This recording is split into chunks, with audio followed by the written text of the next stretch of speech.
Çempionlar Ligası, Kopenhagen Bakıya geldi. Heyət açıqlandı. Çempionlar Ligasının ikinci turunda Qarabağın rəqibi olan Kopenhagen bugün Bakıya gəlir. Gol Azın məlumatına görə Danimarka çempionunun rəsmi saytında əsas komandanın heyətinə 21 futbolçu daxil edilib.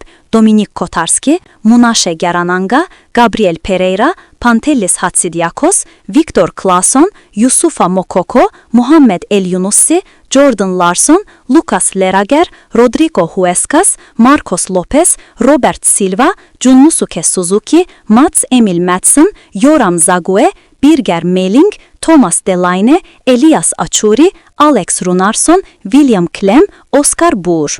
Eyni zamanda 4 futbolçunun Oliver Hoyer, Jonathan Moellem, Magnus Madsen və Andreas Cornelius'un zədələndiyi bildirilir.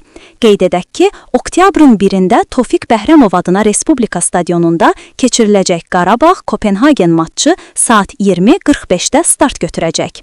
Sual: sizcə Qarabağ bu oyunda Kopenhagenə qarşı necə çıxış edəcək? Hansı oyunçuya daha çox ümid bəsləyirsiniz?